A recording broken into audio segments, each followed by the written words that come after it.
Africa. Chemical bond होता है, तो केमिकल बॉन्ड होता है दो केमिकल स्पीसीज़ को, दो केमिकल स्पीसीज़ जैसे कि एटम हो गया, मॉलिक्यूल हो गया, तो इन मतलब ऐसे केमिकल स्पीसीज़ के बीच का जो फोर्स ऑफ अट्रैक्शन होता है, फोर्स ऑफ अट्रैक्शन, तो उसको क्या कहते हैं, उसको कहते हैं केमिकल बॉन्डिंग। अब जो केमिकल बॉन्डिंग होता है, केमिकल बॉन्डिंग के लिए जो क्या कहते हैं, दो एटम या दो मॉलिक्यूल्स के बीच, मतलब एटम हो, मॉलिक्यूल्स हो या फिर आयन्स, इन दोनों के बीच अगर अट्रैक्शन जो है, मतलब अगर नहीं कंपलसरी कि अट्रैक्शन जो है वो ज़्यादा होना चाहिए किससे, रिपल्सन से, तभी वो केमिकल बॉन्डिंग कर सकता है। और किसी भी मतलब क्या कहते हैं, किसी भी बॉन्ड को फॉर्म करने के लिए एनर्जी जब भी बॉन्ड फॉर्मेशन होता है, तो जो बॉन्ड फॉर्मेशन होता है, तो अब ये सोचो बॉन्ड फॉर्मेशन होता है, एक एटम दूसरा एटम दोनों पास में आ रहे हैं, तो डेफिनेटली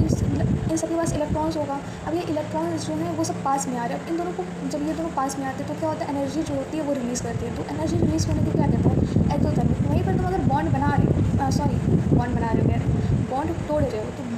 बॉन्ड को तोड़ने के लिए किसकी ज़रूरत होती है, बॉन्ड को तोड़ने के लिए एनर्जी की ज़रूरत होती है। अब एनर्जी को जब ज़रूरत होती है, एनर्जी तुमको लगानी है, क्योंकि तुमको बॉन्ड तोड़ना है, तो वो क्या होता है, एंडोथर्मिक होता है। अब टाइप्स ऑफ क्या, तो टाइप्स ऑफ केमिकल बॉन्ड्स हो सकते हैं, जैसे कि केमिकल बॉन्ड एक तो हो सकता है स्ट्रॉन्ग बॉन्ड, और एक क्या हो सकता है, एक हो सकता है वीक बॉन्ड। अगर जो मतलब बॉन्ड एनर्जी जो है वो 42 किलो जूल से ज़्यादा है, तो वो स्ट्रॉन्ग बॉन्ड कहलाती है। वहीं पर अगर 42 किलो जूल से कम है, तो वो वीक बॉन्ड कहलाती है। अब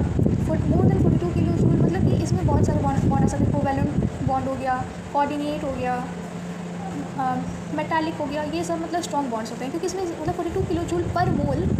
से ज़्यादा एनर्जी यूज होती है। वहीं पर अगर देखा जाए तो वेंडर वॉल हो गया और हाइड्रोजन बॉन्ड हो गया, इसको क्या हुआ, हाँ हाइड्रोजन बॉन्ड हो गया, तो इन सब में हाइड्रोजन बॉन्ड, तो इन सब में जो एनर्जी होती है